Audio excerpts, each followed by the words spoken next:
often, as leads and as follows, we have dances where we are in pain or we're just plain uncomfortable.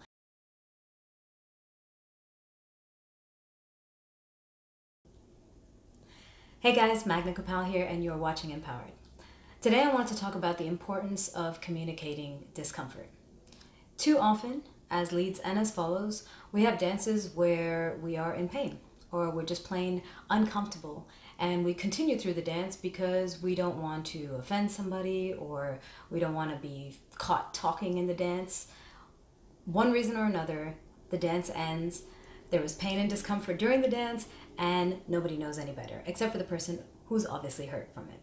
The reason I want to talk about it today, about communicating discomfort, is because one, hopefully you can avoid pain and injury unless the person you're dancing with is a complete sadist. And two, maybe you can help somebody improve their dance and improve their technique. The reason this is like on the forefront of my mind is because recently I had a dance with some guy, and we started the dance and he was kind of gripping a lot on my hands, and I tried to wiggle my fingers to get out of the grip. He would release a little bit, and then again he would come back to gripping. So at some point when we had a chance to make eye contact, I kind of looked at him and gestured, and I was like, you know, this kind of hurts. And I gave him that facial expression of pain and discomfort. And what he did instead was roll his eyes, and he kept on dancing and kept on gripping. So at this point, of course, now I can continue the dance for 5 minutes or however long that song was.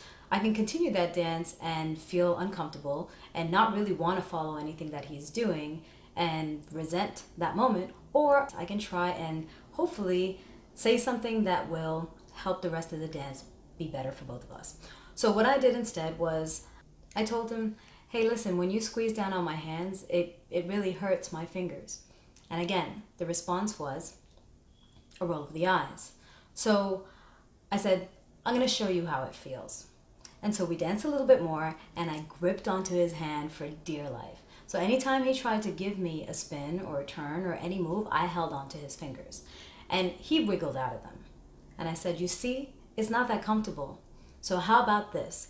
I won't do it to you if you don't do it to me. Deal? So he kind of laughed with a little bit of resentment in his laugh. And I smiled very genuinely because I am not communicating this to insult somebody. I am not communicating this to tell you that you're a crappy lead. And I'm not communicating this to tell you that you're a rough dancer. All I am doing is saying that in this moment, in this particular dance, it is too much for me.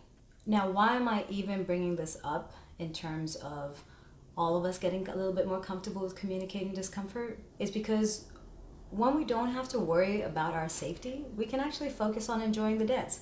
We can focus on having fun and following and leading all the crazy things that we want to do. If you cannot execute your move without causing discomfort or pain to someone, then maybe you need to go back to the studio and practice. And if you practice on the dance floor, like I do, I try all of my stuff on the dance floor during a social dance. If you are trying your stuff on the dance floor, then at least have the humility to accept that maybe you don't have it perfected yet. And even if you have it perfected, maybe you don't know how to do it with the person that you're dancing with in that particular moment. People change, your partners change. What works with one person doesn't always work with the other person. And you have to be open to that, and you have to be humble enough to see that there could be room for improvement. And at the end of the day, we all just want to have fun. And I don't think anybody wants to go out on the dance floor and try and earn the reputation of a rough dancer or a rough lead or a heavy follow. I think we all want to have that reputation of being really fun to dance with and a real pleasure to dance with. So first of all, as a leader or as a follow, pay attention to people's facial expressions. See if they are reacting in a way that expresses discomfort or pain, and see what you can adjust. And there's nothing wrong with having a conversation in a dance. If you notice something, you can ask them, I'm sorry, did that hurt? Okay, and then you can actually have a chance to fix it. And as a lead, if there's something that you want to try, and even I do this as a follow when I'm thinking of some crazy moves to do, you can tell your partner, hey, listen, there's a new move I'm working on, I want to try it on you. Feel free to give me your feedback.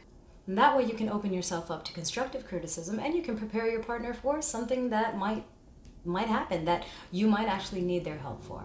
And finally, if you do hurt someone, we're not dancing with machines. We're dancing with other human beings. So acknowledge that there's a person on the other end of your hand who felt pain. The least you can do is apologize. And the best you can do is to attempt to make it better and be softer and be more considerate. I don't think any of us want to have the reputation of being a rough dancer. I think we all want to have that reputation of being someone pleasant to dance with. But the only way that's going to happen is if we actually, one, if we're on the receiving end of any type of pain or discomfort, to express it. Ideally, your facial expressions should do the job, but if not, then speak up and say something. And say it nicely, and say it with a smile, and do not attack somebody. And if you are the person that happened to be a little bit too rough, take that criticism not as an attack, not as a testament to your dancing, your entire life of dancing, but just that one moment and just with that one partner. And use it as an opportunity to be better, to improve, because all of that stuff is just going to make you better for everyone else. I mean, if you are rough and if you are too strong, do you really want people to go around saying that this person's too rough, don't dance with them? Or would you rather have that moment of critique, fix it, and then end up having people say, you gotta dance with that person, it's so smooth. So think about what you want, think about what your goals are. Your goals should be to connect with somebody, and that dance is, again, not just about you, but it's about you and your partner. So try and think about making it fun for both of you. And if there's pain and discomfort, it really shouldn't be there. So find a way to fix it, because that is what's going to make for a dance worth speaking about in a positive light.